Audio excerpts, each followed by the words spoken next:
La llamaban gorda, una deshonra para la familia. Decían que nadie la deseaba, y fue por eso que su propio padre la entregó como castigo a un esclavo. Pero lo que nadie sabía era que él la amaría de una forma que ningún hombre noble jamás consiguió. Y lo que ella descubrió en su cabaña de madera lo cambió todo para siempre.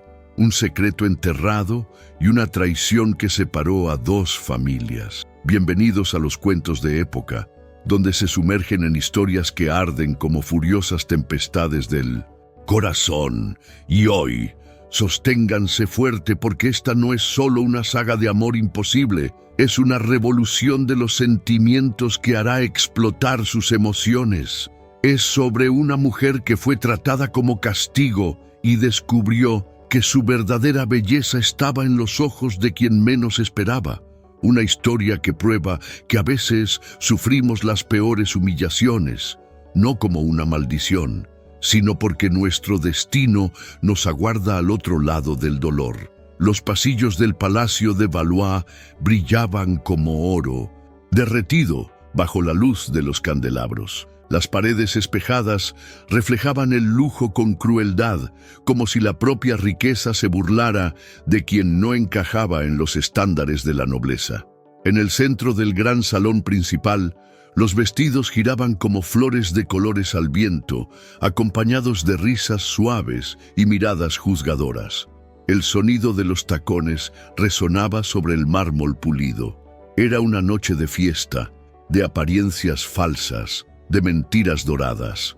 Y en medio de todos aquellos rostros, pintados de belleza forzada, allí estaba ella, doña Isabela de Valois, hija del conde Lorenzo, nieta de capitanes, heredera de sangre azul y de un cuerpo que no cabía en los moldes de la época. Isabela no pasaba desapercibida, pero jamás por las razones que una dama desearía.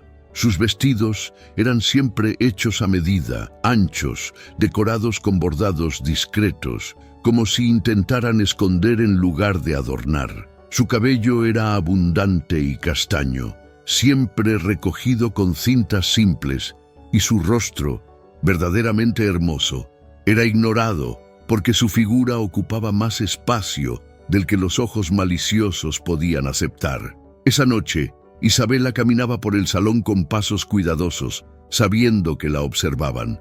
Sabía que cada risa ahogada podía ser sobre ella, pero mantenía la postura erguida. Lo que no esperaba era la crueldad que estaba por venir. Un grupo de jóvenes hidalgos conversaba cerca de la fuente de mármol blanco. Entre ellos estaba don Alejandro, el hombre que su padre había sugerido discretamente como posible marido. «He oído que tu padre pretende casarte con la señorita Isabela», provocó uno de los amigos, lo suficientemente alto para que todos oyeran. Don Alejandro esbozó una sonrisa cruel y respondió: «Solo me casaría con ella si fuera para cargar los equipajes de la familia o para protegerme de tiros de cañón. Con ese tamaño ni necesito guardaespaldas». Las carcajadas explotaron como bombas en el aire y fueron lo que más dolió.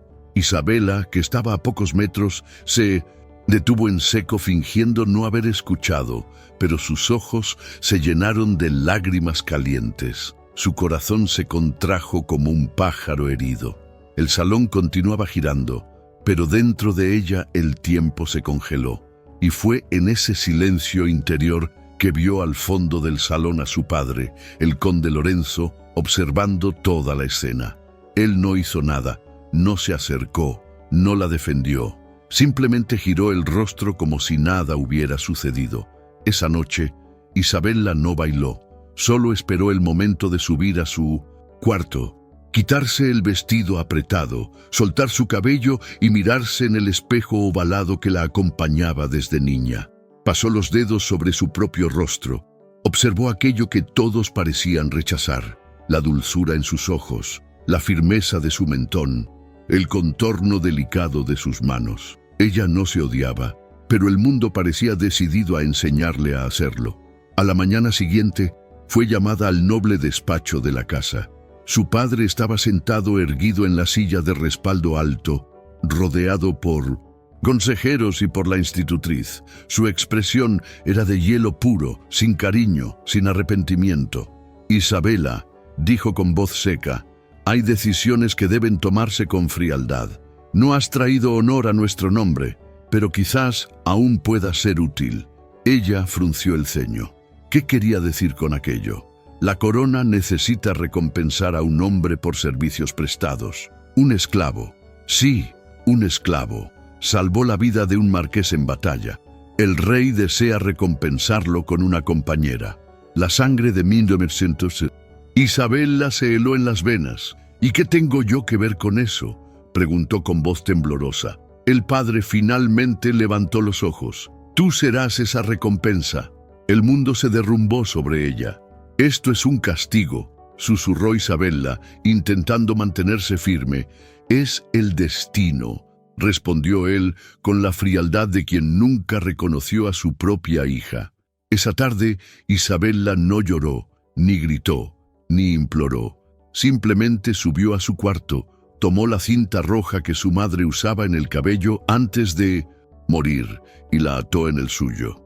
Sabía que su vida estaba siendo vendida como moneda de cambio, pero aún así eligió salir con la cabeza en alto. Al día siguiente, al atardecer, Isabela fue llevada hasta los límites de las tierras reales. Allí, una pequeña casa de madera y piedra la esperaba. Y frente a la casa estaba él, Mateo, alto, fuerte, de piel morena como el bronce, ojos profundos y sin miedo. Ella descendió del carruaje sin decir una palabra. Esperaba burla, desprecio, pero él solo inclinó la cabeza y dijo, «Sea usted bienvenida». Y en ese gesto simple, Isabela sintió el inicio de una historia que el mundo no estaba preparado para oír. La carreta partió antes incluso de que el polvo se asentara. No hubo despedida, ninguna mano saludando, ninguna mirada de compasión. Isabela se quedó allí parada, con los pies hundiéndose ligeramente en la tierra seca del camino. Su vestido de lino beige, bordado con sencillez, se balanceaba con el viento que traía olor a madera vieja y hojas quemadas. El cielo arriba estaba pesado, cargado de nubes que parecían guardar lágrimas que el mundo se negaba a derramar. Frente a ella, una casita de piedras oscuras y techo de barro, pequeña, solitaria, con ventanas estrechas y una puerta de madera marcada por el tiempo. Un tendedero discreto con sábanas blancas se movía junto a la pared y, del otro lado, una hilera de hierbas secas colgadas boca abajo exhalaba un perfume terroso, suave e inesperadamente delicado. Ella no sabía qué esperar, pero no esperaba aquello. La casa era humilde, sí, pero había orden, cuidado, como si cada piedra hubiera sido colocada con intención, como si aquel espacio dijera, aquí no hay lujo, pero hay dignidad. Entonces él apareció. Mateo salió de dentro de la casa cargando una pequeña cesta de leña en los brazos. Vestía una camisa de algodón desgastado, pantalones atados en la cintura con una cuerda simple y los pies descalzos, la piel oscura y firme como el tronco de un árbol antiguo, la mirada profunda, inquietantemente tranquila. Cuando la vio, se detuvo. La miró de arriba a abajo, pero no con juicio, sino con una curiosidad silenciosa, con cautela, como quien mide el viento antes de dar el primer paso. Y entonces dijo, «La casa es suya, si quiere entrar». Solo eso, sin ironía, sin desprecio. Isabela vaciló, el corazón acelerado, la respiración contenida en el pecho como un pájaro enjaulado, pero caminó. Cada paso era un desafío, cada movimiento un recuerdo de que no estaba allí por elección. Al entrar, sintió el olor a leña, a té de hojas secas y a algo asado. Quizás maíz, quizás raíces. La casa estaba dividida en dos estancias. En la sala, una mesa de madera con dos sillas, un banco cubierto por una tela a rayas, estanterías con vasijas de barro, una estera enrollada en un rincón. En la otra estancia, una pequeña cama con mantas oscuras y un baúl cerrado. «Puede dormir allí», dijo él, señalando el cuarto más pequeño. Isabela solo asintió con la cabeza. Aún no había encontrado su voz. Mateo volvió a la cocina. Encendió el fuego con movimientos firmes y silenciosos. Hizo una infusión con hojas verdes. El sonido del agua hirviendo era el único ruido. ¿Tiene hambre?, preguntó. Isabela abrió la boca, luego la cerró. Finalmente respondió: no lo sé. Mateo colocó en la mesa un plato con un trozo de pan y raíces cocidas. Después se apartó sin sentarse.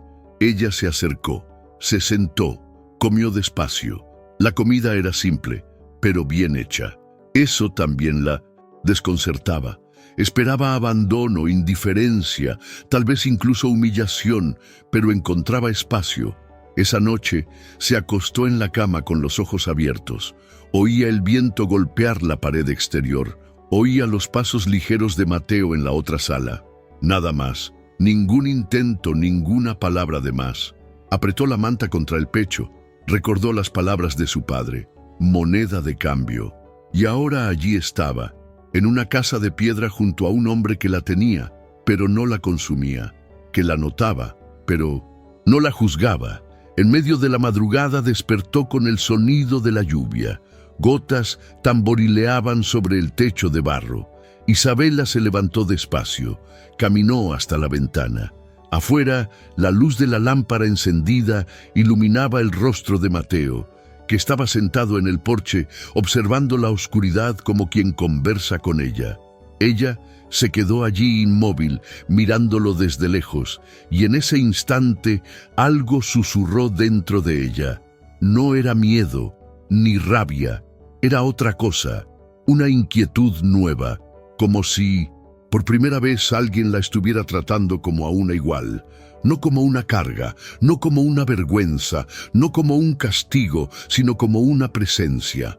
Volvió a la cama, cerró los ojos con fuerza y pensó: si él no me odia, ¿por qué duele tanto? El silencio de Mateo era un espejo y en él había tantas grietas, pero allí, en la sencilla casa del esclavo, nacía la primera semilla de una nueva historia. Una historia donde, quizás, solo quizás, ella no fuera solamente lo que decían que era. El silencio de la madrugada era espeso, casi sólido, un velo oscuro cubriendo el mundo. Los grillos cantaban a lo lejos, interrumpidos de vez en cuando por el crujir de la madera en el fogón, que aún mantenía un hilo de brasa. La pequeña casa dormía, pero dentro de ella, Isabela estaba despierta, acostada sobre el colchón rústico, el cuerpo inmóvil, pero el corazón en tumulto. La sábana se pegaba a su piel húmeda, el pensamiento giraba, el orgullo pulsaba. Necesitaba salir de allí, no soportaba más el contraste entre lo que sentía y lo que veía.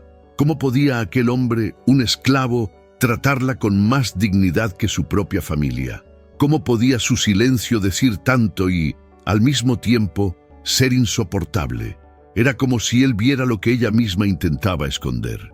Esa noche se levantó en silencio. El suelo frío recibió sus pies descalzos como hielo. Cogió el chal colgado detrás de la puerta y abrió despacio la pequeña puerta lateral que daba a la parte trasera de la casa. Afuera, el viento era cortante. La oscuridad abrazaba todo con una fuerza ancestral.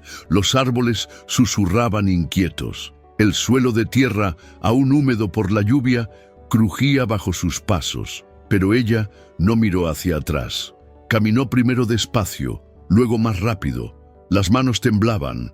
El chal se le escapaba del hombro. El frío se infiltraba por las rendijas de la ropa, pero ella continuaba como quien huye no solo de un lugar, sino de sí misma. El sendero de lodo llevaba a un antiguo camino de cazadores, un corredor de árboles retorcidos donde la luna apenas lograba penetrar.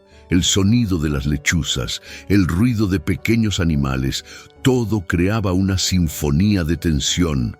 Pero ella no se detenía. Isabela corría de una bondad que no entendía, corría de su propio reflejo en el espejo de la casa, corría del recuerdo de la risa de los nobles y de la calma en los ojos de Mateo. Fue entonces cuando el mundo se oscureció, una rama suelta bajo sus pies, un resbalón, un sonido seco y la caída. El cuerpo rodó por la ladera mojada, el lodo se pegó a su vestido. El impacto contra el suelo le quitó el aliento. La cabeza golpeó una piedra con un sonido sordo. El mundo giró. El cielo pareció ponerse boca abajo y entonces el vacío. Cuando los ojos se abrieron de nuevo, el mundo estaba borroso, con olor a tierra mojada, sangre seca y leña.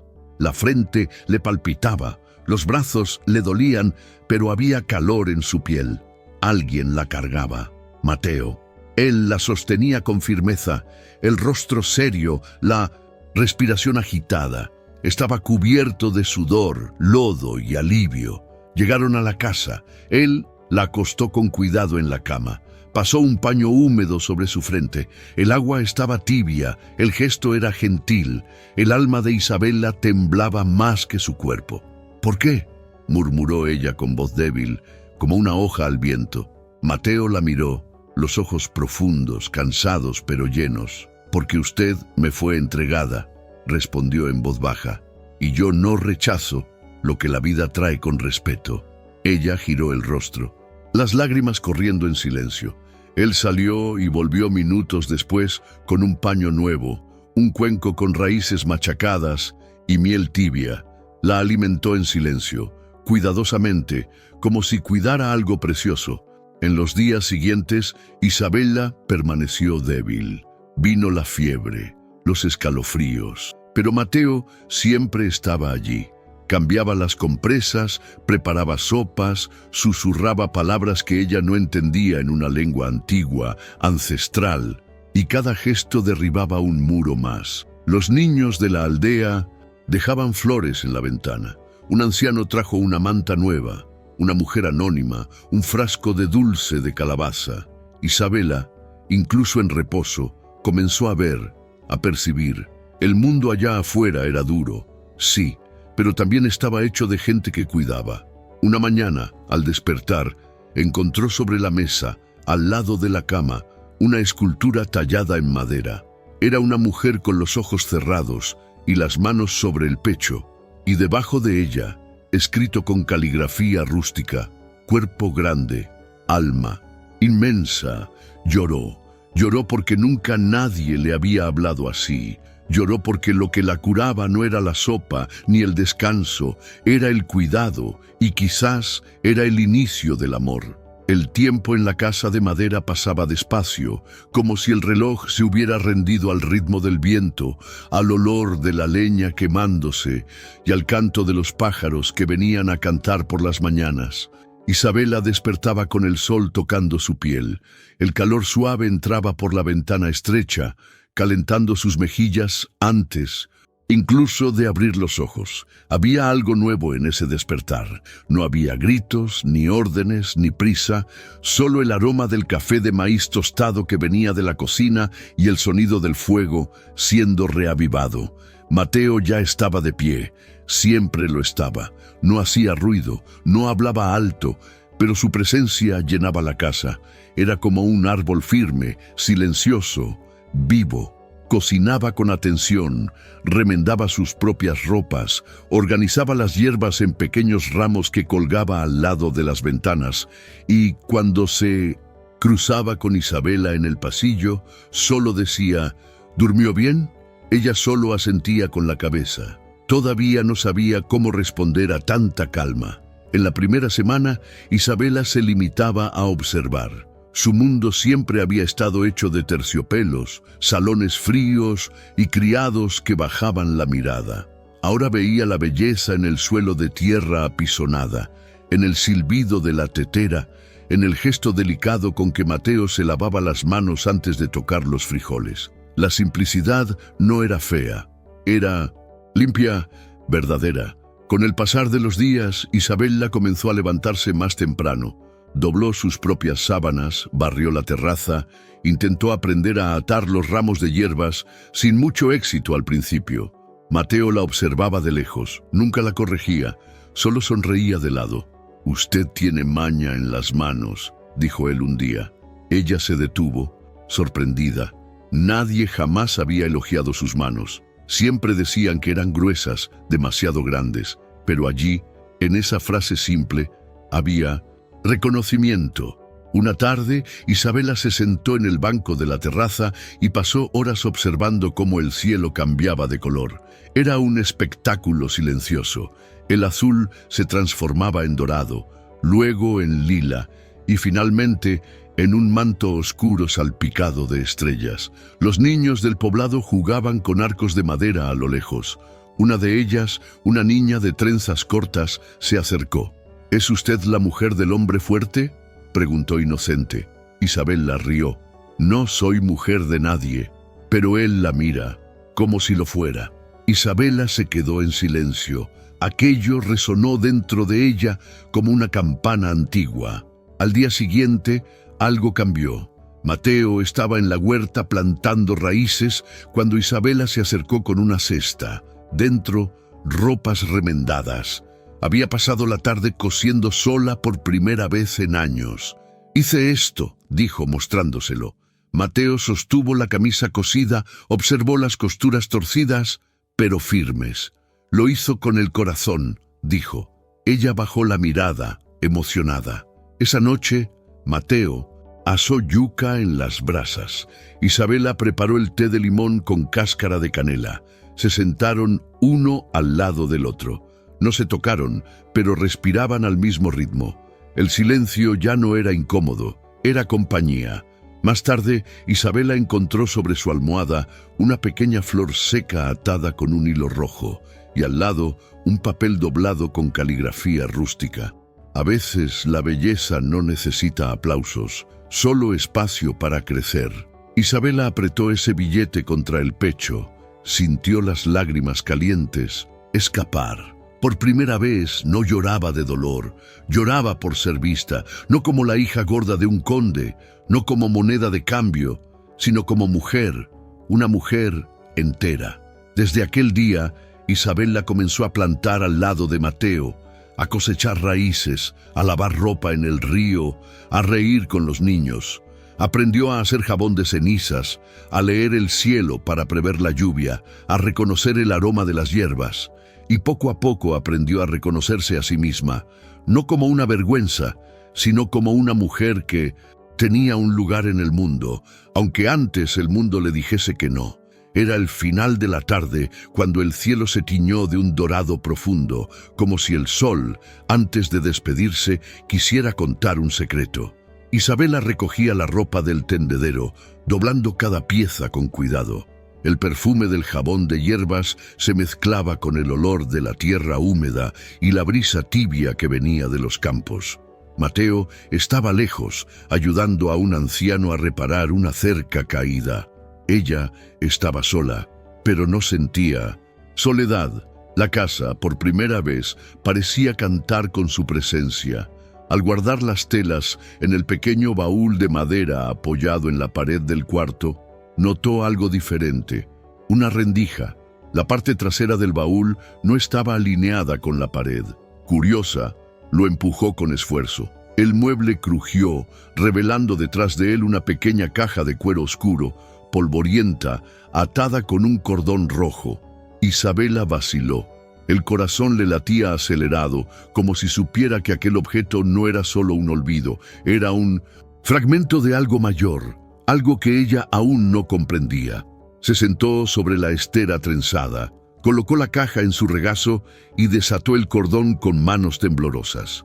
Dentro había un retrato, una acuarela antigua en tonos pastel, el rostro de una joven sonriente de cabello oscuro y ojos almendrados. La pose era serena, los labios delicados. Usaba un collar con una piedra roja, igual al que Isabela había visto años atrás en el cuello de una parienta. Giró el retrato. En el reverso, una caligrafía suave, casi borrada. Para mi amor, tu Aurora. El mundo se detuvo. Aurora de Montesclaros, prima de Isabella, hija de la hermana de su madre, una mujer que desapareció misteriosamente años atrás tras un escándalo silenciado por los pasillos de la corte. Isabella apretó el retrato contra el pecho. Las piezas comenzaban a encajar dolorosamente. La forma en que Mateo la había mirado al principio, con sorpresa, con recuerdo, el cuidado silencioso, el respeto casi sagrado. Él no la había visto solo, como una desconocida. Ella llevaba rasgos de alguien a quien él amó de verdad. Esa noche Isabela esperó, sentada frente a la hoguera con el retrato a su lado. Cuando Mateo volvió, cansado, con la camisa manchada de polvo, ella no dijo nada de inmediato, solo le extendió la imagen. Él se detuvo, el cuerpo se le puso rígido, los ojos tardaron en parpadear. La mano vaciló antes de tomar el papel. ¿De dónde sacó esto?, preguntó con voz ronca. De detrás del baúl. No estaba escondido de mí, estaba escondido del mundo. Mateo se sentó. El fuego entre ellos danzaba, lanzando sombras sobre sus rostros. Ella me amó, y yo a ella, dijo finalmente. Ella me eligió cuando nadie se atrevía. Yo era libre en aquella época, trabajaba como mensajero del rey, pero su padre, tu tío, lo descubrió. Isabela escuchaba en silencio. Cada palabra era una cuchilla y una caricia al mismo tiempo. Mandó que me apresaran. Me vendieron como esclavo antes de que saliera el sol. Dijeron que ella fue enviada al extranjero, que murió de fiebre, pero nunca supe la verdad. Los ojos de Mateo ahora brillaban, pero no de rabia, sino de dolor. Y ahora tú, hija de la misma sangre, con los mismos ojos, la misma fuerza. Cuando llegaste, pensé que era algún tipo de castigo o ironía del destino, pero después entendí que era un nuevo comienzo. Isabela apenas podía respirar. ¿Por qué nunca me lo contaste? Porque no quería que pensaras que te veía como una sombra del pasado. Tú eres tú, pero es imposible no amar también lo que me recuerda a lo que me fue arrancado. Las palabras eran firmes. No había manipulación ni súplica, solo verdad. Isabela se levantó despacio, se acercó a él, lo miró profundamente a los ojos. Entonces me cuidas con la memoria de quien ya amaste. Te cuido con el anhelo de amar nuevamente, si tú lo permites, asintió él. Ella no respondió, solo se sentó a su lado, apoyó la cabeza en su hombro y allí, entre memorias, heridas y un calor que comenzaba a crecer, desde dentro entendió: no todas las mujeres son amadas primero por su belleza. Algunas son amadas por su historia. Isabela, por primera vez, sintió que su historia apenas comenzaba. Esa noche, el cielo parecía sin estrellas, como si hasta el firmamento se hubiera callado para escuchar lo que el corazón de Isabela aún no podía decir. Caminaba de un lado a otro en la pequeña sala de la casa, con los pies descalzos tocando el suelo frío y áspero. El retrato de Aurora continuaba sobre la mesa, iluminado solo por la luz trémula de la vela. La llama vacilaba como si sintiera la misma duda que ardía dentro de ella. Isabela no podía dormir ni entender. Mateo la amaba, de eso ya sabía, pero lo que le dolía era saber que él ya había amado antes y que ese amor tenía su misma sangre. Era imposible no sentirse un reemplazo, una repetición, un eco. Se sentía dividida. Una parte de ella quería correr, desaparecer, gritar. La otra quería quedarse, sentir, tocar. Fue entonces cuando él apareció, en el umbral de la puerta, todavía con la camisa abierta del trabajo en el campo, la piel sudada, los ojos atentos. ¿Puedo entrar?, preguntó. Ella no respondió, pero tampoco dijo que no. Mateo entró despacio. Se sentó en el banco de madera al otro lado de la sala. No intentó acercarse, no levantó la voz, solo respiró hondo. El silencio entre ellos era denso, pero no vacío. Era el tipo de silencio que grita todo aquello que la boca no puede decir. Isabela finalmente habló. ¿Me ves a mí? ¿O ves lo que perdiste? Mateo bajó la mirada, luego levantó el rostro con firmeza. Vi lo que perdí cuando llegaste, pero después comencé a ver lo que podría ganar si tuviera el coraje de sentir otra vez. Ella frunció el ceño. ¿Y lo tuviste? Él respondió sin dudar. Aún no, porque no puedo sentir lo que tú no me permites ofrecer. Las palabras fueron dichas con calma, sin reproche, pero con la verdad clavada en ellas. Isabela se acercó un poco, se sentó en el suelo cerca del fuego. Quedaron allí los dos en silencio. La llama crepitaba, lanzando sombras danzantes sobre las paredes de la casa. Entonces ella preguntó en voz baja: «¿Por qué nunca intentaste tocarme, ni cuando estaba con fiebre, ni cuando dormí cerca de ti en la terraza?» «¿Por qué?» Mateo inclinó el cuerpo hacia adelante. Sus manos firmes se entrelazaron sobre las rodillas. «Porque el amor, doña Isabela, no es hambre, es tiempo, es espacio, es escucha». Ella lo miró como si oyera una lengua olvidada. «Pero soy tuya, fui, entregada a ti como posesión». Mateo cerró los ojos como quien siente un peso en el pecho. «Usted no es una posesión, es una persona, y yo no toco lo que no se entrega». Isabela sintió que la garganta se le apretaba, porque en ese instante entendió. Mateo era libre por dentro, incluso esclavizado, incluso marcado. Él amaba por elección, con límite, con dignidad. Ella, que siempre fue vista como objeto, como castigo, como exceso, ahora era vista como mujer entera, completa, respetada. Sus ojos se llenaron de lágrimas. «¿Y si me entrego?», susurró. Mateo se acercó, pero se detuvo a pocos centímetros. «Solo si es por elección, no por pena, no por gratitud, ni por el pasado, sino por el ahora». Ella extendió la mano temblorosa y tocó su rostro. La piel caliente, la barba áspera, el olor a tierra, a madera y a un hombre que vive con honor. «Tengo miedo», dijo ella con la voz quebrada. Él sonrió levemente. «Yo también».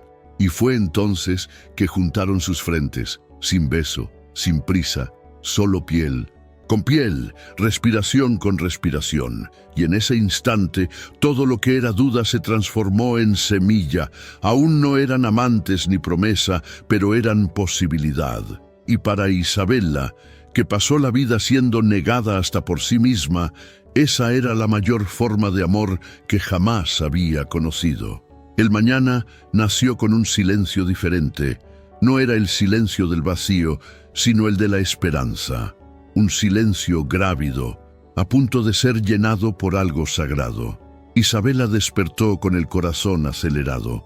La brisa, que entraba por la ventana, traía el perfume de las flores del campo y el sonido distante de las campanas de la pequeña capilla del poblado vecino. Era el día de descubrir la verdad sobre Aurora. La revelación había llegado a través de una vieja criada que la buscó tímidamente 2 días después del encuentro emocional con Mateo. Con los ojos llenos de culpa, confesó: la muchacha no murió. Fue entregada a un convento, un refugio secreto para hijas bastardas de la corte. Queda más allá de las montañas, cerca del antiguo molino. Isabela apretó la mano de la mujer sin rabia. Había solo urgencia y promesa. Ahora, montada en un caballo pequeño al lado de Mateo, seguía por senderos estrechos, cruzando arroyos y bosques adormecidos. El camino era sinuoso, pero su propósito era claro. El convento era modesto, con muros bajos de piedra, una pequeña huerta y una capilla simple de madera lavada por el tiempo. Niñas corrían en el patio de tierra apisonada, vestidas con ropas lisas, sin color, pero con ojos llenos de vida. Una mujer de velo blanco, la madre Josefina, los recibió con una mirada directa. La niña Alba siempre supo que había algo diferente en ella. Sabía que no nació aquí, que no pertenecía al silencio. Dijo, guiándolos por un corredor con olor a pan recién horneado y flores secas. Isabela se detuvo frente a una puerta de madera. El corazón le latía tan fuerte que parecía resonar en las paredes. La puerta se abrió despacio. Allí, sentada sobre una estera, una niña de cabello castaño, largo y suelto, leía un libro antiguo. Los ojos eran los de Aurora, pero la nariz, el mentón, todo en su rostro gritaba algo que Isabela ya reconocía en el espejo. Era sangre, era raíz. «Alba», llamó con voz temblorosa. La niña levantó la mirada. «Sí». Isabela se arrodilló con los ojos llenos de lágrimas. Aún no me conoces, pero yo te conozco desde antes de que nacieras. Mateo entró poco después. Su mirada se transformó al ver a la niña. Una mezcla de asombro, ternura y reverencia, como quien reencuentra un pedazo perdido del alma. La madre observaba en silencio. ¿Es usted mi madre?, preguntó Alba en voz baja. Isabela sonrió, las manos apretadas contra el pecho. No, Flor, soy tu prima, pero quizás también pueda ser tu madre, si tú quieres. Alba miró a Mateo. Él se giró hacia Isabela. Ella se volvió hacia él. Mateo dio un paso adelante, se arrodilló, con los ojos brillantes, y tomó una de las pequeñas manos de la niña. Yo soy el hombre que amó a tu madre con toda el alma y a quien le impidieron conocerte. Alba los miró a los dos. Después de unos segundos de silencio, esbozó una sonrisa tímida, casi como una flor naciendo. Entonces, ¿puedo tener una familia ahora? Isabela lloraba sin intentar esconderlo. Nunca dejaste de tenerla. De vuelta a casa, Alba montaba un caballo pequeño guiado por Isabela. Mateo seguía al lado caminando. El sol los envolvía con una luz dorada y el camino parecía menos áspero. En la casa de madera, Alba observaba todo con ojos curiosos. Tocaba el banco, las flores secas, los libros de Mateo, las telas de Isabela. ¿Aquí es casa?, preguntó. Sí, pero ahora más que nunca, respondió Isabela, acariciando su cabello. Esa noche, los tres cenaron juntos, raíces cocidas, pan de maíz y té dulce. Alba reía de cosas simples, contaba historias que había leído en los libros del convento. Mateo sonreía en silencio, los ojos fijos en ella, como quien intenta grabar cada gesto. Antes de dormir, Isabela le contó a la niña la historia de su madre, Aurora, sin rencor, solo con amor.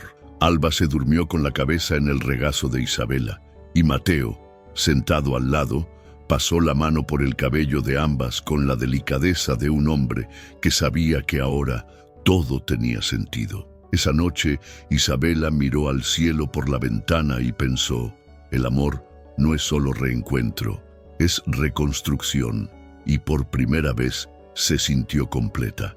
Pero 3 días después, mientras Alba jugaba con muñecas de paja que Mateo había hecho, un carruaje negro apareció en el horizonte. El sonido de las ruedas sobre la tierra seca resonaba como tambores de guerra. Isabela reconoció de inmediato el blasón dorado en el lateral, la familia Valois. Su estómago se contrajo. Mateo salió de la huerta con las manos sucias de tierra, el rostro tenso. Alba dejó de jugar, sintiendo el cambio en el aire. Del carruaje descendieron 3 hombres. El conde Lorenzo, padre de Isabela, vestido de negro como siempre. A su lado, don Gustavo, su hermano mayor, el padre de Aurora, y un tercer hombre que Isabela no reconocía, alto, delgado, con ropas finas y mirada calculadora. Isabela, dijo el conde con voz fría, han llegado a nuestro conocimiento ciertas irregularidades.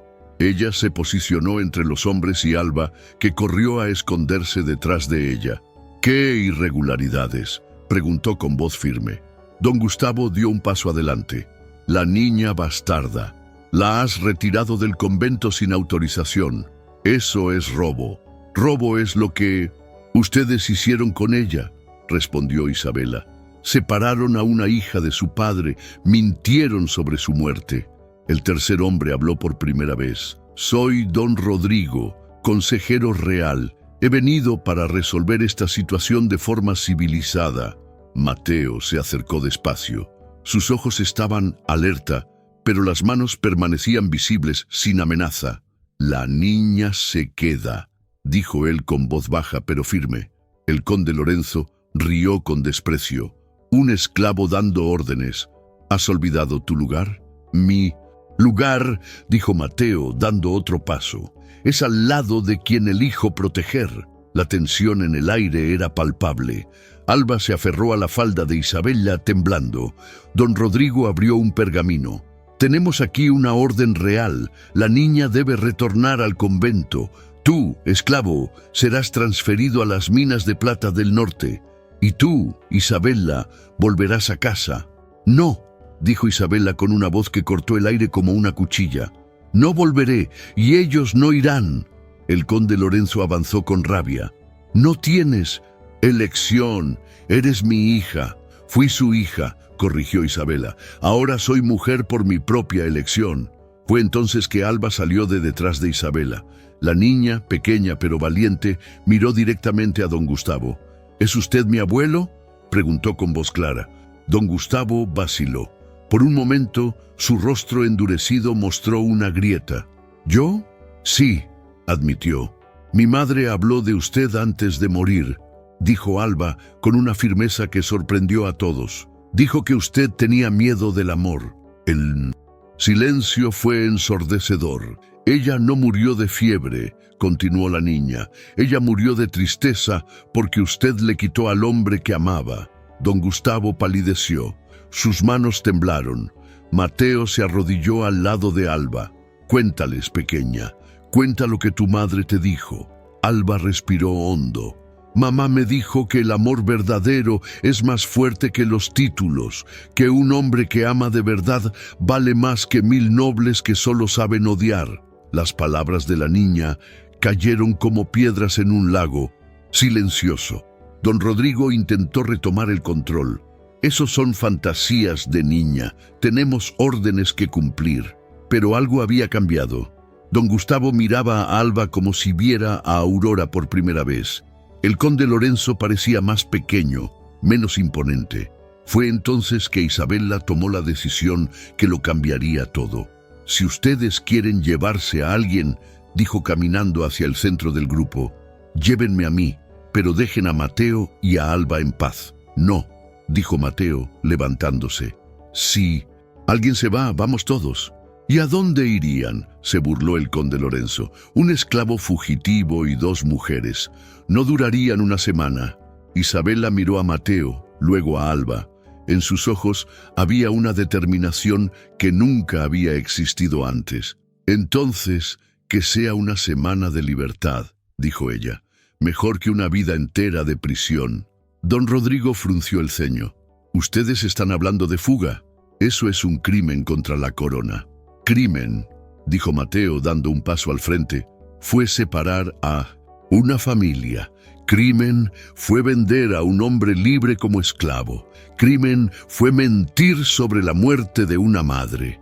El enfrentamiento estaba llegando al punto crítico. Los hombres de la escolta comenzaron a moverse, las manos yendo hacia las espadas. Fue entonces que Alba hizo algo inesperado. La niña caminó hasta don Gustavo y le extendió una pequeña flor seca. «Esto era de mamá», dijo ella. La guardaba en su libro de oraciones. Dijo que cuando usted estuviera listo para amar de nuevo, yo debía dársela. Don Gustavo miró la flor. Sus manos temblaron al tomarla, y por primera vez en años una lágrima corrió por su rostro endurecido. «Aurora», susurró él. «Ella te perdonó», dijo Alba. «¿Ahora puede dejarme ser feliz?» El momento de silencio que siguió fue eterno. El viento susurraba entre los árboles y el sol comenzaba a ponerse, tiñendo el cielo de dorado. Don Gustavo miró a Mateo, después a Isabela y finalmente a Alba. «Don Rodrigo», dijo con voz quebrada, «creo que ha habido un error en nuestros papeles». El consejero real frunció el ceño. «¿Cómo así?» «La niña», dijo don Gustavo rasgando el pergamino por la mitad, «se queda donde es feliz». El conde Lorenzo explotó. «¿Te has vuelto loco? No puedes hacer eso». «Puedo y lo hago», respondió don Gustavo con renovada firmeza. «Soy su abuelo y ya me equivoqué una vez». Don Rodrigo intentó protestar, pero don Gustavo lo interrumpió. «A no ser que quiera explicarle al rey por qué separamos una familia cuando la propia familia perdona». Isabela apenas podía creerlo. Mateo le tomó la mano. Alba sonreía como si supiera que aquel momento llegaría. El conde Lorenzo subió al carruaje con rabia. «Pagarás por esta traición, hermano». «Ya pagué», respondió don Gustavo, «durante demasiados años». Antes de partir, don Gustavo se acercó a Alba una última vez. «¿Puedo visitarte a veces?», preguntó con humildad. «Si viene con amor, respondió la niña. Será siempre bienvenido. Y así, mientras el carruaje se alejaba, llevándose el pasado, una nueva familia se formaba en el presente, no por la sangre o la ley, sino por la elección de amar a pesar de todo. Esa noche, los tres se sentaron bajo las estrellas. Alba se durmió entre Isabela y Mateo, y ellos supieron que habían ganado la batalla más importante de sus vidas, la batalla por el derecho a amar. 3 semanas habían pasado desde la partida de don Gustavo y la vida en la casa de madera había encontrado un nuevo ritmo. Alba aprendía a plantar al lado de Mateo, mientras Isabela le enseñaba a coser y a leer en las horas más calurosas del día. Era una vida simple, pero completa, pero la paz no duraría mucho. Una mañana, mientras Isabela preparaba la masa del pan, oyó el sonido de caballos acercándose, muchos caballos. Miró por la ventana y su sangre se heló. Una comitiva real se aproximaba con estandartes ondeando al viento y armaduras brillando bajo el sol. Al frente, montado en un caballo negro, venía el propio conde Lorenzo, pero esta vez no estaba solo. A su lado cabalgaba don Fernando de Aragón, primo del rey, conocido por su crueldad y sed de poder, y detrás de ellos una escolta de 20 soldados armados. ¡Mateo!, llamó Isabela con urgencia. Él apareció corriendo de la huerta con Alba agarrada de su mano. Al ver la comitiva, su rostro se endureció. «Lleva a Alba adentro», dijo él en voz baja, «y quédate con ella». «No», respondió Isabela con firmeza. «Enfrentamos esto juntos». La comitiva se detuvo frente a la casa. El conde Lorenzo descendió del caballo con arrogancia, seguido por don Fernando, un hombre alto y delgado, con barba negra puntiaguda y ojos fríos como el hielo. «Isabela», dijo el conde con una voz que cortaba el aire, «tu pequeña rebelión ha llegado a su fin». Don Fernando de Aragón dio un paso enviado directo del rey. «Están todos arrestados por desacato a la autoridad real, secuestro de una menor e incitación a la rebelión». Isabela sintió a Alba temblar a su lado, pero mantuvo la voz firme. «¿Qué rebelión? Estamos simplemente viviendo en paz». «¿Paz?», rió don Fernando con desdén.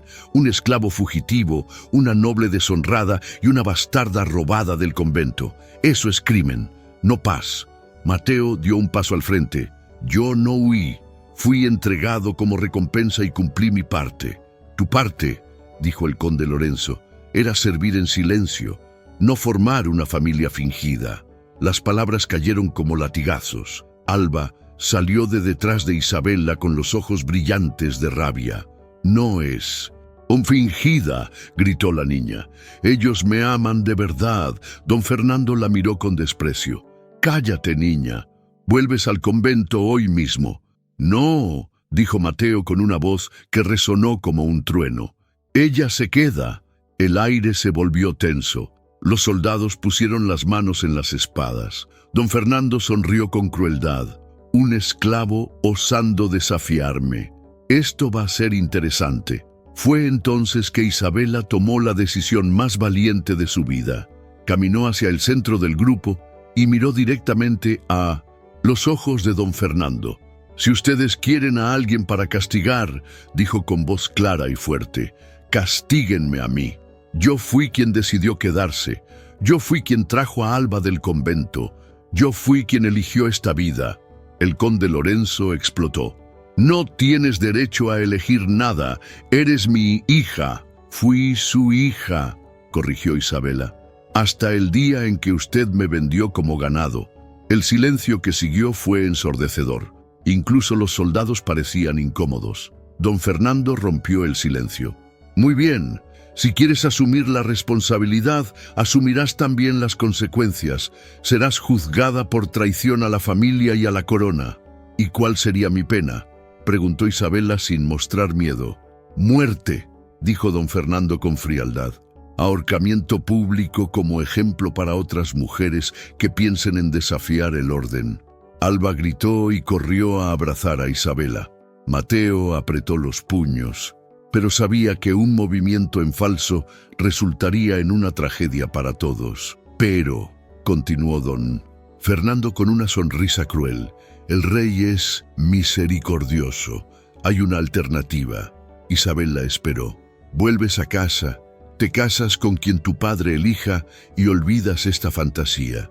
El esclavo será enviado a las minas, donde morirá en pocos años, y la niña volverá al convento, donde se quedará hasta morir de vieja.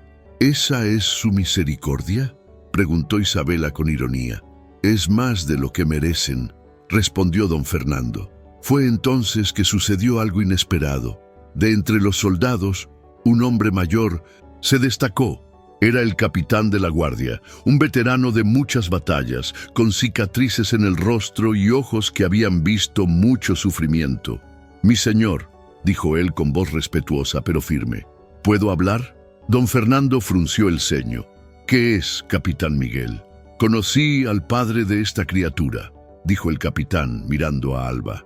«Luché al lado de Mateo en 3 batallas. Él me salvó la vida 2 veces». El aire se puso aún más tenso. «¿Y?», preguntó don Fernando con impaciencia. «Un hombre que salvó vidas no merece ver a su familia destruida», dijo el capitán, «especialmente cuando no ha cometido crimen alguno». Don Fernando se puso rojo de ira. «¿Estás cuestionando mi autoridad, capitán?». «Estoy cuestionando si esta es verdaderamente la voluntad del rey», respondió el capitán sin retroceder, «o solo la suya». El enfrentamiento entre los 2 hombres creó una fisura en la autoridad de don Fernando. Algunos soldados comenzaron a murmurar entre sí. Isabela se dio cuenta de que aquel era el momento. Dio un paso al frente y habló alto para que todos oyeran. «El capitán Miguel tiene razón. Mateo sirvió al reino con honor, salvó vidas nobles en batalla, y su recompensa fue ser separado de la mujer que amaba, que le robaran a su hija y vivir como esclavo». Se giró hacia los soldados. «¿Ustedes, que luchan por sus familias, creen que es justo que un hombre sea castigado por defender la suya?». Los murmullos se hicieron más fuertes. Algunos soldados bajaron las armas. Don Fernando se dio cuenta de que estaba perdiendo el control. «¡Silencio!», gritó. «Yo represento al rey». «Entonces pruébalo», dijo una voz fuerte que venía del camino. Todos se giraron. Un caballero solitario se acercaba usando los colores reales. Cuando llegó más cerca, don Fernando palideció. Era don Alfonso, hermano menor del rey, conocido por su justicia y sabiduría. «Mi primo Fernando», dijo don Alfonso descendiendo del caballo. «Qué conveniente encontrarte aquí». Don Fernando tartamudeó. «Estaba cumpliendo órdenes reales». «Órdenes que desconozco», dijo don Alfonso con frialdad, «pues fui yo quien redactó la recompensa original para este hombre». Señaló a Mateo. «Salvaste la vida del marqués de Sevilla, ¿no es así?». Mateo asintió. «Sí, mi señor». «Y tu recompensa fue una compañera, no una esclava», continuó don Alfonso. «Una compañera libre de elegir quedarse o partir». Don Fernando intentó protestar. «Pero ella es una noble, no puede elegir su propia vida», interrumpió don Alfonso, «especialmente después de ser tratada como propiedad por su propia familia». Se giró hacia Isabela. «Señora, ¿usted fue entregada contra su voluntad?». «Sí, mi señor», respondió Isabela. «¿Y ahora elige quedarse por su propia voluntad?». «Sí», don Alfonso asintió. «Entonces no hay crimen aquí, solo una familia formándose a través del amor, no de la fuerza». El conde Lorenzo no pudo contenerse más. «Ella es mi hija, tengo derechos sobre ella». «Tenía», corrigió don Alfonso, «hasta el momento en que la entregó como un objeto. En ese instante, usted perdió todos los derechos de padre». Se giró hacia don Fernando. «Y tú, primo, has excedido tu autoridad. El rey se enterará de este intento de abuso de poder». Don Fernando retrocedió, sabiendo que su posición estaba en peligro. Don Alfonso miró a Alba, que observaba todo con ojos desorbitados. «¿Y tú, pequeña?», dijo con voz gentil. «¿Dónde prefieres quedarte?». «Con mi familia», respondió Alba sin dudar, y agarrando las manos de Isabela y Mateo. Entonces, que así sea, declaró don Alfonso. Por autoridad real, declaro a esta familia libre y protegida por la corona. La victoria fue completa. Don Fernando y el conde Lorenzo partieron en derrota, llevándose consigo solo su rabia y humillación. Don Alfonso permaneció para un último consejo. «Vivan bien», dijo, «pero vivan discretamente. Aún hay muchos que no entienden que el amor verdadero no conoce fronteras de clase o color». Esa noche, los tres se abrazaron bajo las estrellas. Habían enfrentado la mayor tormenta de sus vidas y emergido más fuertes. «Ahora somos verdaderamente libres», dijo Isabela. «Ahora somos verdaderamente familia», dijo Mateo. «Ahora podemos comenzar nuestra propia historia», dijo Alba. Y bajo el cielo estrellado, una nueva vida comenzó. Una vida construida no sobre títulos o riquezas, sino sobre lo único que realmente importa: el amor verdadero. La puerta de madera había sido pintada de azul claro. En el patio, flores brotaban alrededor de macetas hechas con calabazas cortadas. El aroma del jabón de hierbas, preparado en grandes ollas de hierro, se esparcía por el aire. Niños corrían riendo entre las plantaciones de maíz. Mujeres cantaban canciones antiguas mientras cosían al sol. La antigua casa de Mateo ahora era llamada por todos el refugio del valle, y quien la mantenía viva era Isabela. Caminaba con un vestido de lino crudo, el cabello recogido con un pañuelo bordado por Alba, y los pies descalzos, marcando la tierra como raíces que se afianzan. Sus ojos ya no buscaban aprobación, ahora buscaban un propósito. Después de la victoria contra don Fernando y la protección real conquistada, Isabela decidió transformar la casa en algo más grande que un hogar. Decidió convertirla en un lugar de acogida, en un nuevo comienzo. Mujeres jóvenes que habían sido expulsadas de la corte por quedar embarazadas sin permiso. Niñas huérfanas de las guerras de frontera. Hijas olvidadas. Viudas sin destino. A ellas, Isabela ofrecía refugio, enseñanza, respeto. Cada una tenía su función. Unas cosechaban hierbas, otras aprendían a coser, hilar, leer y escribir. La huerta crecía cada semana. El horno de barro, construido por Mateo con ayuda de las más experimentadas, exhalaba el aroma de pan fresco todas las mañanas. Isabela enseñaba con dulzura y firmeza, con la voz tranquila de quien había aprendido que el amor necesita raíces profundas para florecer. Ella cosía más que telas, cosía historias rotas. Una tarde, una joven llamada Esperanza, delgada, con ojos que cargaban más dolor que años, se acercó con timidez. «Doña Isabela, ¿aquí también puedo ser alguien?». Isabela tomó sus manos con ternura.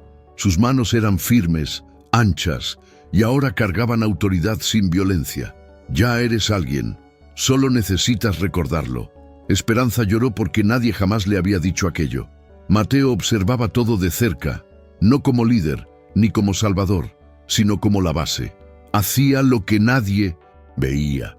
Reparaba tejados, plantaba árboles, fabricaba juguetes de madera para Alba y los niños pequeños, y todas las noches se sentaba con Isabela en la terraza en silencio, un silencio que ahora significaba plenitud. Alba crecía como la tierra que la rodeaba, fértil, colorida, fuerte. Estudiaba con los libros que Isabela trajo del convento, cantaba mientras lavaba los paños, llamaba a Mateo abuelo del corazón y a Isabela mamá. Los vecinos que antes torcían el gesto ahora se detenían en el camino para saludar. Algunos pedían consejos, otros donaban semillas, barro, pan, y todos decían: «La señora hizo aquí lo que los nobles nunca hicieron por nosotros». Isabela sonreía sin vanidad, porque ahora sabía, su nobleza no estaba en la sangre, sino en lo que brotaba de sus manos. En el centro de la casa mandó erigir un mural de madera. Allí colgaban retratos dibujados a mano de cada mujer que pasó por el refugio. Encima de ellos, tallado por Mateo, estaba escrito: donde no hubo lugar, creamos suelo. Por la noche, bajo la luz suave de las lámparas, Isabela se sentaba con Alba para contar historias. No cuentos de hadas, sino historias reales de dolor, de superación, de coraje. Y la niña escuchaba con los ojos brillantes, preguntando: «Mamá, ¿por qué la gente mala tiene tanto miedo de la buena?». Isabela acariciaba su cabello y respondía: «Porque la buena muestra todo lo que ellos se negaron a sí mismos». Era una mañana de domingo, cuando todo cambió nuevamente. Isabela estaba enseñando a un grupo de jóvenes madres a preparar remedios con hierbas cuando oyó gritos provenientes del camino principal. Corrió hasta la entrada del refugio y vio una escena que hizo que su corazón se acelerara. Una carreta vieja se aproximaba, tirada por 2 caballos cansados. En el pescante, un hombre anciano conducía con dificultad. Pero no era eso lo que llamaba la atención. Era lo que venía detrás de la carreta. 5 mujeres caminaban a pie, algunas cargando bebés, otras sosteniendo a ancianas, todas con ropas rasgadas, rostros sucios de polvo y ojos llenos de miedo y cansancio. La carreta se detuvo frente al refugio. El hombre anciano descendió con dificultad y se acercó a Isabela. «Señora», dijo con voz ronca, «me dijeron que aquí acogen a mujeres en necesidad». «Sí», respondió Isabela, «siempre». «Estas mujeres», continuó el hombre señalando al grupo, «huyeron de un matrimonio forzado. La más joven tiene apenas 14 años, el novio tiene 60. Isabela sintió la rabia hervir en sus venas, pero mantuvo la voz calmada. «Ellas están seguras ahora». Una de las mujeres, claramente la líder del grupo, se acercó. Era una mujer de mediana edad, con cabellos canosos y mirada determinada. «Yo soy Carmen», dijo ella. «Estas son mis hijas y nietas. Huimos durante la noche, pero nos buscarán». «¿Quién?», preguntó Mateo, que se había acercado al oír la conversación. «Don Esteban de la Vega», respondió Carmen con voz cargada de odio. «Un señor de 1900. Tierras que colecciona esposas jóvenes. Ya ha enterrado a 4. Isabela y Mateo intercambiaron miradas. Conocían la reputación del hombre, cruel, poderoso y protegido por la corte.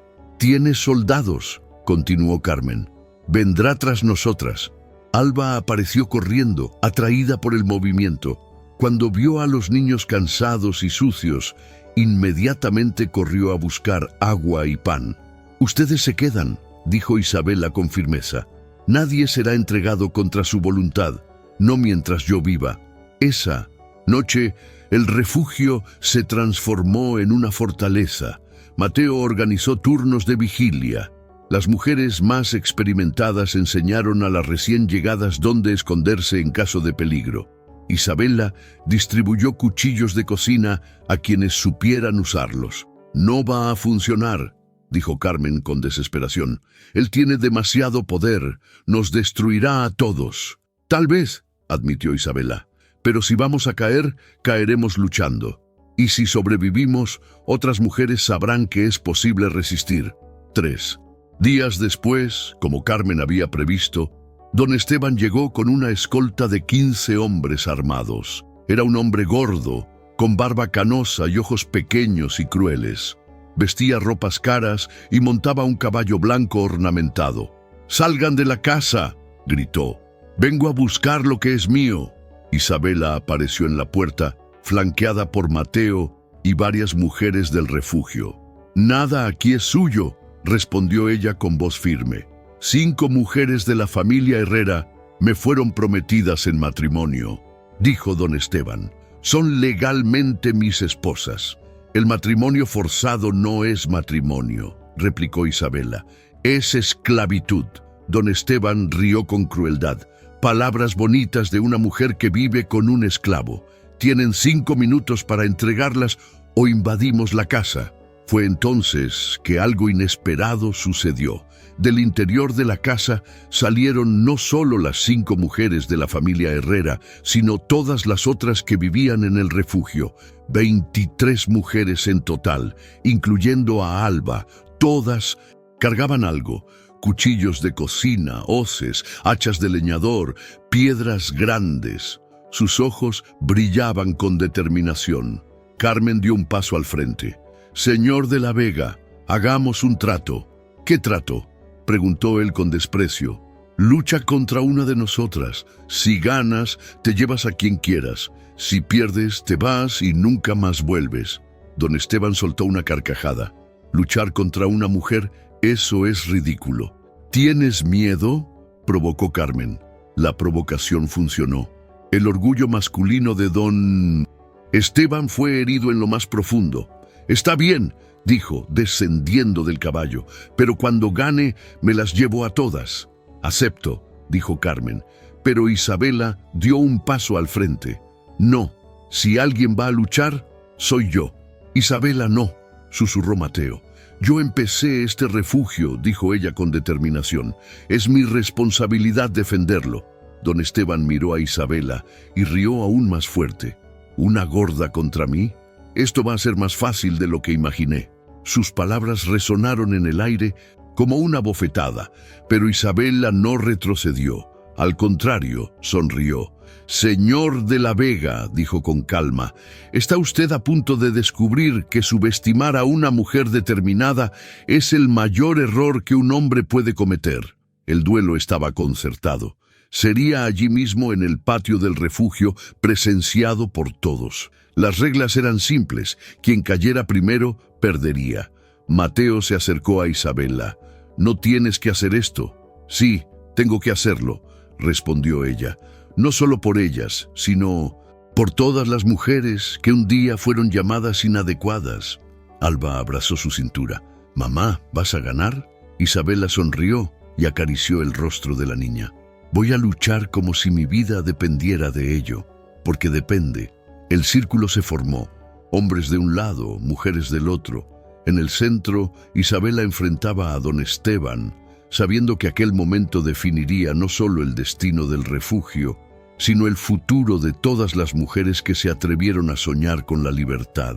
El sol se estaba poniendo, tiñendo el cielo de rojo como la sangre, y en la tierra roja del patio, 2 visiones del mundo estaban a punto de chocar. La lucha por la dignidad apenas comenzaba. El círculo estaba formado.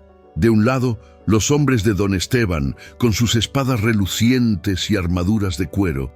Del otro, las mujeres del refugio con sus instrumentos simples y corazones determinados. En el centro, bajo la luz dorada del atardecer, Isabela y don Esteban se encaraban. Él era más grande, más pesado, más fuerte. Pero ella tenía algo que él nunca poseyó: la fuerza de quien lucha no solo por sí misma, sino por todas las que vinieron antes y todas las que vendrían después. «Última oportunidad de rendirte, gorda», se burló don Esteban, quitándose la camisa y revelando músculos aún firmes a pesar de la edad. Isabela no respondió, solo se posicionó, los pies firmes en la tierra roja, los ojos fijos en el oponente. Mateo le había enseñado algunos movimientos básicos de defensa durante los años juntos, pero sabía que su verdadera arma no era la técnica, era la determinación. «¡Comiencen!», gritó Carmen.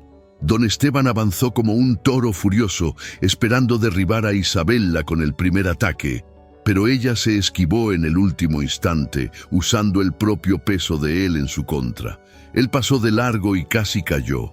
El público femenino gritó de alegría. Los soldados murmuraron sorprendidos. «Suerte de principiante», gruñó don Esteban, girándose para atacar de nuevo. Esta vez vino más un calculador, intentando agarrarla por los brazos. Isabela permitió que se acercara, luego usó la rodilla contra su estómago. Él gimió de dolor y retrocedió. «Imposible», murmuró uno de los soldados. «La señora está ganando», gritó Alba. Pero don Esteban estaba lejos de ser derrotado. Con rabia, tomó un puñado de tierra y lo arrojó a los ojos de Isabela. ciega temporalmente, no vio el puñetazo que vino a continuación. El impacto la arrojó al suelo. «¡Ahora sí!», celebró don Esteban, avanzando para finalizar la lucha. Pero Isabela rodó hacia un lado, se limpió los ojos rápidamente y se levantó. Había sangre en la comisura de su boca, pero su mirada permanecía firme. «Luchas como un cobarde», dijo ella con voz clara. «Y tú hablas demasiado para alguien que está perdiendo», respondió él, atacando una vez más. La lucha continuó por largos minutos. Isabela recibía más golpes, pero también los devolvía cuando podía. Usaba su inteligencia contra la fuerza bruta de él, su agilidad contra su peso. El sol estaba casi poniéndose cuando Esteban logró agarrarla por detrás, colocando el brazo alrededor de su cuello. «Se acabó», dijo él, jadeante. «Ríndete». Isabela sentía que le faltaba el aire, la visión se le oscurecía, pero entonces oyó la voz de Alba gritando: «Mamá, recuerda quién eres». Y ella recordó a la niña gorda humillada en el palacio, recordó a la mujer entregada como castigo, recordó todas las noches de dolor y todas las mañanas de esperanza, recordó a cada mujer en el refugio que encontró la fuerza para recomenzar. Con el último aliento que le quedaba, Isabela pisó con fuerza el pie de don Esteban, y cuando él aflojó el agarre por un instante, dio un cabezazo hacia atrás, acertándole en la nariz. Él la soltó, gritando de dolor y sangre. Isabela se giró y, con toda la fuerza que logró reunir, le dio un empujón.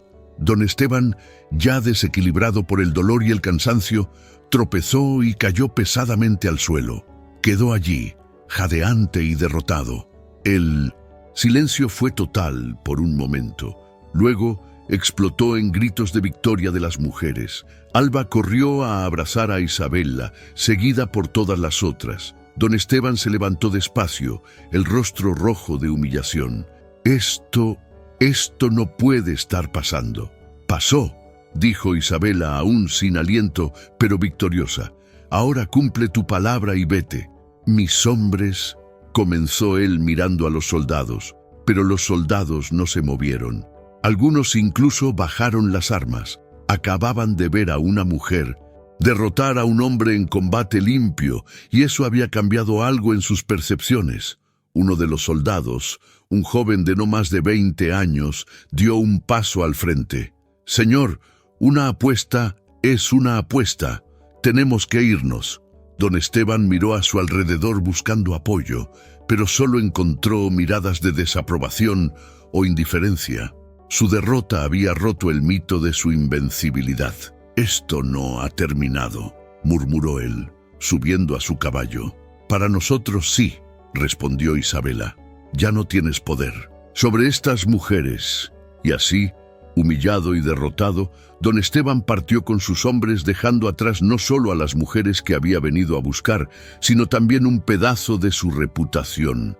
Esa noche, el refugio celebró como nunca antes. Se encendieron hogueras, se compartió comida y se contaron historias. Isabela, con el rostro aún magullado de la lucha, se convirtió en una leyenda viva. «Doña Isabela», dijo Carmen con lágrimas en los ojos, «usted nos ha salvado la vida. Nos hemos salvado unas a otras», corrigió Isabela. «Ese es el poder de las mujeres unidas». Los años que siguieron fueron de crecimiento y prosperidad para el refugio del valle. La historia de la lucha de Isabela se extendió por todo el reino, atrayendo a mujeres de lugares lejanos. Algunas venían buscando protección, otras simplemente queriendo aprender a vivir con dignidad. Isabela envejeció con gracia. Los cabellos se le llenaron de hebras plateadas que brillaban al sol como polvo de estrellas. Sus manos, marcadas por las líneas del trabajo, aún eran firmes, pero ahora sabían cuándo descansar.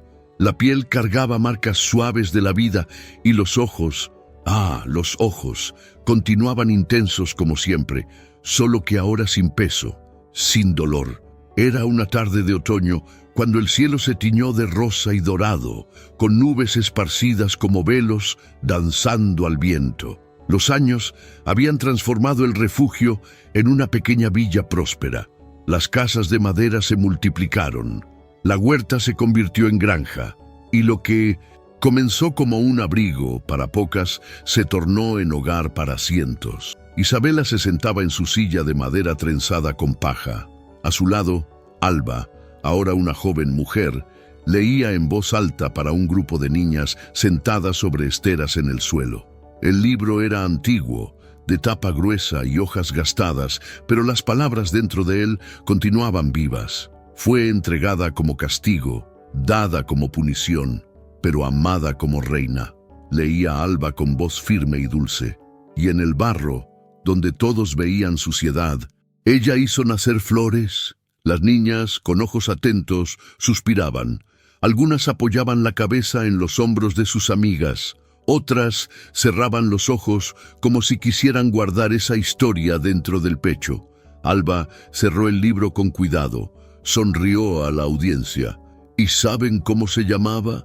Las niñas respondieron a coro: Doña Isabela. Isabela rió suavemente.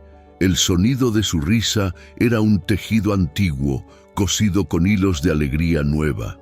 Bajó los ojos por un instante con humildad, como quien aún se sorprende de su propio camino. Mateo apareció en la puerta de la casa, más viejo, pero aún imponente, los hombros anchos, los ojos oscuros y vivos como en su juventud. Traía en las manos un cuenco con frutas recién cosechadas. Alba corrió hacia él, lo abrazó por la cintura y juntos entraron en la cocina para preparar la cena. Isabela se quedó sola por un momento, observando el atardecer. Allí, en esa terraza, recordó todo.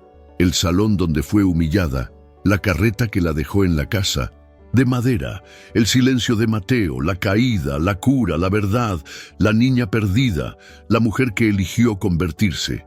Y entonces sonrió. No era una sonrisa triunfante, era una sonrisa de paz, de conquista tranquila. Isabela no había vencido al mundo, se había vencido a sí misma, y eso era más que suficiente.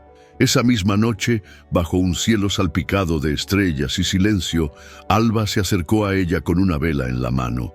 Me pidieron que eligiera un nombre para el nuevo jardín. ¿Puedo llamarlo Jardín Isabela? Ella respondió con los ojos llenos de lágrimas. Solo si prometes que plantarás amor todos los días. Alba asintió. Después, en un gesto que ya formaba parte del alma de ambas, tomó las manos de la mujer que la había criado y susurró: Tú me elegiste, y por eso soy libre. Isabela la abrazó fuerte, profundo, como quien sabe que las semillas más fuertes son las que crecen en el barro después de la lluvia. Antes de dormir, Isabela caminó hasta el mural de los recuerdos, tocó los retratos uno por uno y en el centro colocó un nuevo marco. En él estaba la imagen de Aurora. Ahora tú también estás en casa, dijo en voz baja. Volvió a la terraza, miró al cielo. La luna brillaba entera y allí, sola, con el viento y la historia, dijo la frase que cerraba su propio libro: Fui dada como castigo, pero elegí quedarme y en eso vencí. Los años continuaron pasando como páginas de un libro bien amado. Isabela se convirtió en abuela de decenas de niños que crecieron en el refugio, maestra de cientos de mujeres que aprendieron a vivir con dignidad y leyenda para miles que oyeron su historia. Cuando finalmente partió, a los 72 años, en una mañana tranquila de primavera, todo el valle lloró.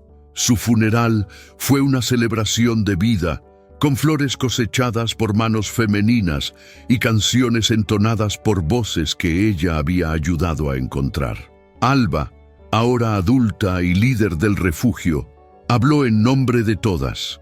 Ella nos enseñó que el amor verdadero no conoce tamaños, colores o clases, que la verdadera nobleza está en las acciones, no en la sangre, y que una mujer determinada puede mover montañas.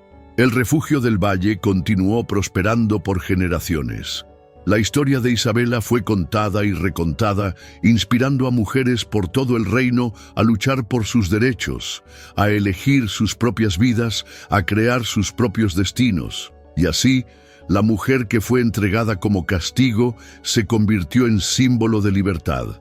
La niña gorda, humillada en los salones, se transformó en heroína cantada en las aldeas. Lo que comenzó como una vida de rechazo se completó como un legado de amor.